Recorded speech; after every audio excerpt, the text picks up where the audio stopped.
RB channel subscribers அனைவருக்கும் வணக்கம். நம்ம சேனலில் தெரிந்த ஊர்கள், தெரியாத பல செய்திகள், தெரிந்த செய்திகள், தெரியாத பல ஊர்கள், உண்மை சம்பவங்கள், அனுபவங்கள் இதை வச்சு வீடியோக்கள் போட்டு வந்துட்டுருக்கோம். நண்பர்கள் நிறைய பேர் வீடியோக்கள் பார்க்குறீங்க, சப்ஸ்கிரைப் பண்ணாமல் பார்த்துட்ருக்கீங்க. தயவுசெய்து சப்ஸ்கிரைப் பண்ணிட்டு பக்கத்தில் பெல் பட்டனை கிளிக் ஆன் நோட்டிஃபிகேஷன் வச்சுங்க. அப்போ நான் போகிற புதிய நோட்டிஃபிகேஷன். சரி, வாங்க வீடியோக்குள்ளே போகலாம்.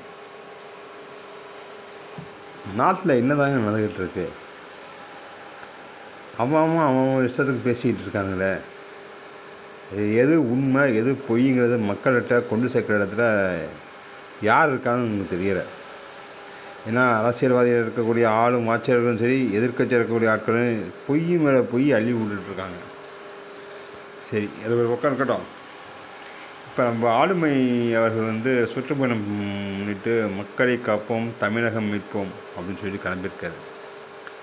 யார்கிட்டேருந்து மீட்க போகிறான்னு கொஞ்சம் தெளிவாக சொல்லிட்டாங்கன்னா நல்லாயிருக்கும். ஏன்னா ஐயாவோட இது கொள்கை சித்தாந்தம்லாம் பெரிய அளவுக்கு ஒன்றும் மக்கள்கிட்ட ஈடுபடுறாங்கிறது தான் பொதுவான ஒரு குற்றச்சாட்டு.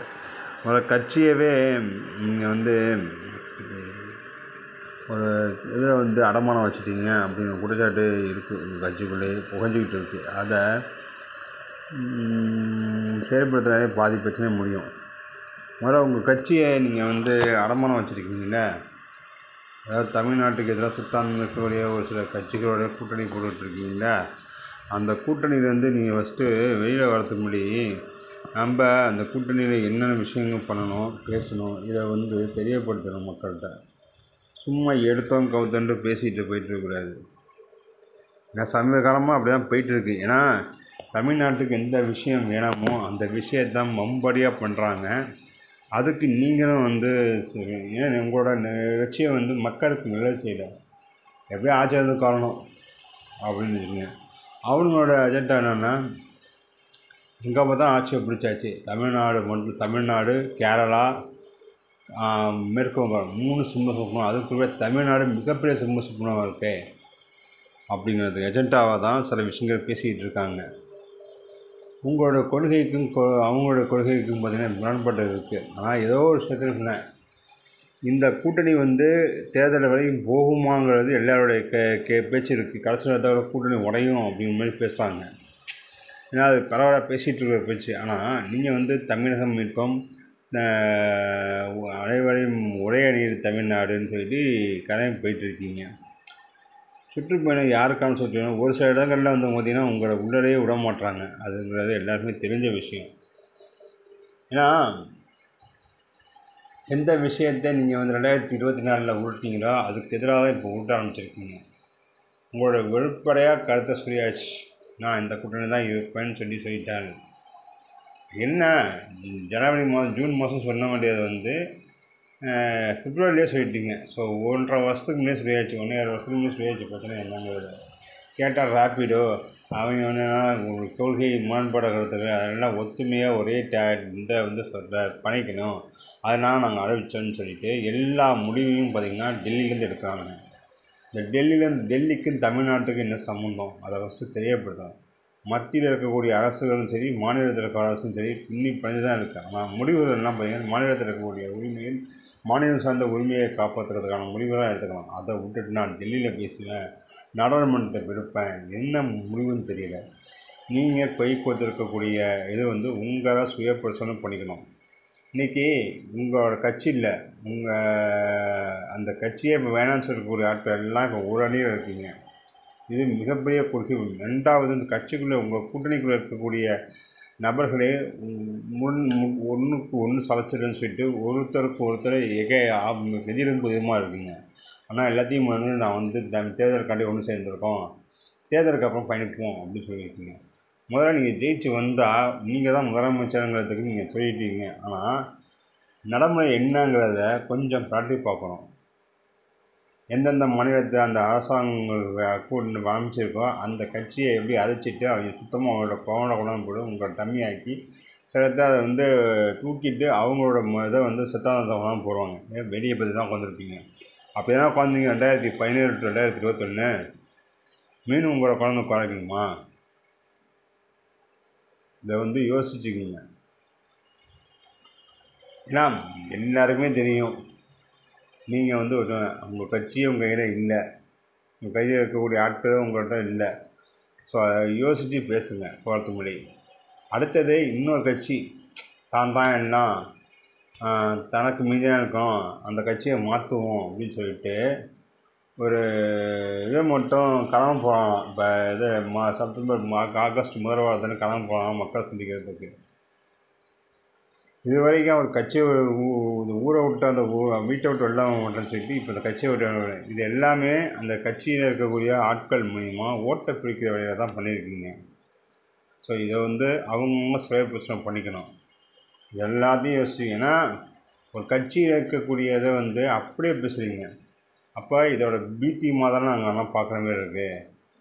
உங்களோட கட்சி உங்களோட செல்வாக்கு எல்லாத்தையும் விட்டுட்டு வழியும் சில ஆட்கள் பேசுகிறாங்க. இப்போ இது வந்து ஏன் மக்களுக்கு எதாவது நல்லது பண்ணியிருந்தால் தூக்கி வச்சு கொண்டாடிருப்பாங்க. எத்தனை பேருக்கு பண்ணீங்க, அதுவும் சமீப காலமாக மக்களுக்கு என்னென்ன கூட்டளிக்கிறீங்க எல்லாமே தெரியும். ஸோ அந்த கட்சியோட ஒரு சில கட்சியோட பிடிஎம்மாக தான் செயல்படுத்திகிட்டு இருக்கீங்க. உங்களை எப்படி மக்கள் ஏற்படுத்திருப்பாங்க, மக்கள் வந்து நம்புவாங்க. இதை பார்த்தா உங்களுடைய ஆட்களை விசிலட்சம் குஞ்சுகளை வச்சு சில விஷயங்களுக்கு வந்து மக்களை மிரட்டுறது, இதெல்லாம் பண்ண அவங்களோட வலைதள பக்கத்தில் போய் ஹேக் பண்ணுறது, இந்த வேலையெல்லாம் பண்ணிகிட்டு இருக்காங்க. நல்லது பண்ணணும்னு நினச்சா இறங்கி பண்ணி முடிச்சிடணும். அதுக்கே இவ்வளோ நேரத்தை பண்ணிட்டு நீங்கள் வந்து மக்கள்கிட்ட அவங்க ஆட்சியிலேருந்து நாங்கள் ஸ்ட்ரைட்டாக வந்து முதலமைச்சர் சீட் தான் வரும். அந்த மாதிரி கிளம்பக்கூடிய துணை முதலமைச்சர் எதுவுமே இல்லை. நான் டேரெக்டாக வந்தால் முதலமைச்சர் தான் வருவேன் அப்படின்ட்டு சொல்லிட்டு உட்காந்துருக்கீங்க. விழுந்தீங்கன்னா மூஞ்சி மூட உணர்றது மட்டும் இல்லை, உயிர் போகிறத விட வழி இருக்குமா? அதை யோசித்து பண்ணுங்கள். நான் எந்த கட்சியும் சாராமல் பேசுகிறேன். மாற்றம் வேணும்னா இல்லைன்னு சொல்லலை. அதுக்கு மாற்றத்தை எந்த கட்சியிலேருந்து அங்கீகரிக்கிறாங்களோ அந்த கட்சியை கொண்டாந்து உட்காரிக்கணும். சும்மா பொத்தாம்பதுக்கு நான் கட்சி நடத்திக்கிட்டு இருக்கேன் அப்படின்னு சொல்லிட்டு பேசிகிட்டு இருந்தீங்கன்னா மக்கள் உங்களை சரியான தண்டனை பகுந்து புகுத்துவாங்க, பாடம் புகுத்துவாங்க. அது நடக்கும். ஆர்பி சேனல் சப்ஸ்கிரைபர்ஸ் அனைவருக்கும் வணக்கம்.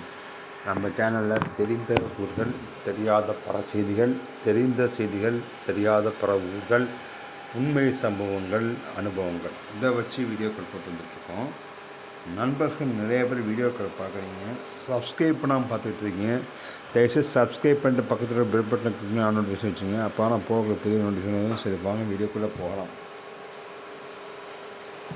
நாட்டில் என்ன தாங்க நடந்துக்கிட்டு இருக்கு? அவன் இஷ்டத்துக்கு பேசிக்கிட்டு இருக்காங்களே.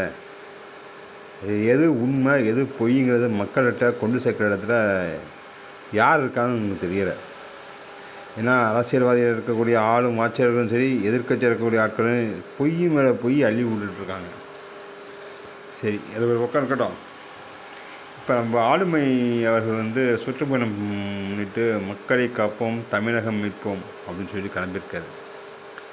யார்கிட்டேருந்து மீட்க போகிறான்னு கொஞ்சம் தெளிவாக சொல்லிட்டாங்கன்னா நல்லாயிருக்கும். ஏன்னா ஐயாவோட இது வந்து கொள்கை சித்தாந்தம்லாம் பெரிய அளவுக்கு ஒன்றும் மக்கள்கிட்ட ஈடுபடுறாங்கிறது தான் பொதுவான ஒரு குற்றச்சாட்டு. ஒரு கட்சியவே நீங்கள் வந்து ஒரு இதில் வந்து அடமானம் வச்சுட்டீங்க அப்படிங்கிற குற்றச்சாட்டு இருக்குது. உங்கள் கட்சிக்குள்ளே புகஞ்சிக்கிட்டு இருக்குது. அதை செயல்படுத்துகிறதே பாதி பிரச்சனை முடியும். முதல்ல உங்கள் கட்சியை நீங்கள் வந்து அடமானம் வச்சுருக்கீங்கள, அதாவது தமிழ்நாட்டுக்கு எதிராக சுத்தான்னு இருக்கக்கூடிய ஒரு சில கட்சிகளோட கூட்டணி போட்டுட்ருக்கீங்கள, அந்த கூட்டணியிலேருந்து நீங்கள் ஃபஸ்ட்டு வெளியில் வரதுக்கு முன்னாடி நம்ம அந்த கூட்டணியில் என்னென்ன விஷயங்கள் பண்ணணும், பேசணும், இதை வந்து தெரியப்படுத்தணும் மக்கள்கிட்ட. சும்மா எடுத்தோம் கவுத்தன்ட்டு பேசிகிட்டு போயிட்டுருக்கக்கூடாது. ஏன்னா சமீப காலமாக அப்படி தான் போயிட்டுருக்கு. ஏன்னா தமிழ்நாட்டுக்கு எந்த விஷயம் வேணாமோ அந்த விஷயத்தான் மம்படியாக பண்ணுறாங்க. அதுக்கு நீங்களும் வந்து ஏன் உங்களோட கட்சியை வந்து மக்களுக்கு நல்லது செய்யலை, எப்படியும் ஆட்சியாளர் காரணம் அப்படின்னு வச்சுக்கோங்க. அவங்களோட அஜெண்டா என்னென்னா எங்கே பார்த்தா ஆட்சியை பிடிச்சாச்சு, தமிழ்நாடு, கேரளா, மேற்கு வங்காளம் 3 சிம்ம சொப்பனம், அதுக்குள்ளே தமிழ்நாடு மிகப்பெரிய சிம்ம சொப்பனம் இருக்கே அப்படிங்கிறது எஜெண்டாவாக தான் சில விஷயங்கள் பேசிக்கிட்டு இருக்காங்க. உங்களோட கொள்கைக்கும் அவங்களோட கொள்கைக்கும் பார்த்திங்கன்னா முரண்பாடு இருக்குது. ஆனால் ஏதோ ஒரு விஷயத்தில் இந்த கூட்டணி வந்து தேர்தல் வரைக்கும் போகுமாங்கிறது எல்லாருடைய பேச்சு இருக்குது. கடைசி நேரத்தோட கூட்டணி உடையும் அப்படிங்கிற மாதிரி பேசுகிறாங்க. ஏன்னா அது பரவலாக பேசிகிட்டு இருக்கிற பேச்சு. ஆனால் நீங்கள் வந்து தமிழகம் மீட்போம், அனைவரையும் ஒரே அணியில் தமிழ்நாடுன்னு சொல்லி கதையும் போயிட்டுருக்கீங்க. சுற்றுப்பயணம் யாருக்கான சுற்றுப்பயணம்? ஒரு சில இடங்களில் வந்து பார்த்திங்கன்னா உங்களை உள்ளரையே விட மாட்றாங்க. அதுங்கிறது